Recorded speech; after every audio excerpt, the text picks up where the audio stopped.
সামনের দিনগুলো একটু অবশ্যই কষ্ট করেই চলতে হবে, কারণ প্রতি মাসের শেষের দিকে আমরা এটা খুলে থাকি। মাসের শেষের দিকে আমাদের টাকা পয়সা একটু টান পড়ে যায়। তো এই দান বাক্সটা আমাদের একটা বিরাট বড় সাপোর্ট। আসসালামু আলাইকুম। ওয়ালাইকুম আসসালাম ওয়া রাহমাতুল্লাহ। তা হুজুর, আপনার এই দান বক্স যে ভেঙেছে, কখন এই ঘটনাটা ঘটেছে? সকালবেলা একটু কোটসাদপুর শহরে গেছিলাম।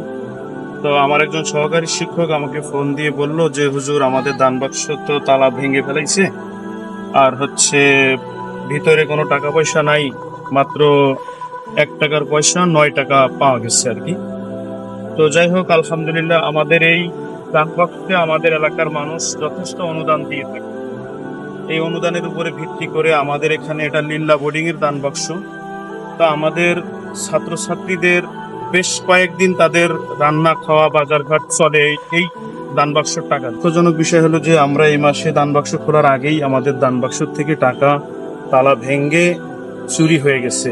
জানি না কে বা কারা এই কাজটি করেছে, তবে যারা করেছে আসলে আল্লাহ তাআলা তাদের হেদায়েত দান করুক। কিন্তু আমি অত্যন্ত দুঃখের সাথে বলছি যে আমার এই যে আজকে 24 তারিখ, আগামী কয়টা দিন বাচ্চাদেরকে নিয়ে আমার চলাফেরা একটু কষ্ট হয়ে যাবে। কারণ আমাদের এখানে 150-এর ঊর্ধ্বে ছাত্রছাত্রীর মধ্যে মহিলা মাদ্রাসা আপনারা দেখতে পাচ্ছেন, এখানে প্রায় 26 জন এতিম এবং অসহায় ছাত্র রয়েছে। তাদেরকে 3 বেলা এখানে ফ্রি খাবার দেওয়া হয়ে থাকে। তো এখন এই 6টা দিন আমাদের চলাচল একটু কষ্ট হয়ে যাবে। তো যাই হোক, আল্লাহ ভরসা, আল্লাহর উপর তাওয়াক্কুল করছি। এই টাকাটা আত্মসাৎ করেছে তালা ভেঙ্গে।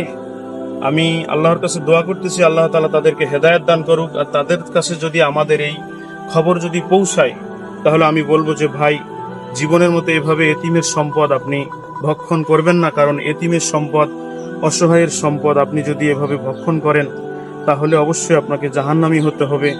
এবং আপনি তো এই টাকা আপনি পেটের মধ্যে পুড়তেছেন না, এই টাকা দিয়ে কোনো কিছু ক্রয় করে পেটের মধ্যে পুড়তেছেন না, বরং আপনি নিজের পেটের মধ্যে আগুন ঢুকাচ্ছেন। এই জন্য সবাইকে বলবো, মানে যারা এই কাজের সঙ্গে সম্পৃক্ত তাদেরকে বলবো যে আর কখনো ভাই এই ধরনের এতিম অসহায়ের হক নষ্ট করেন না।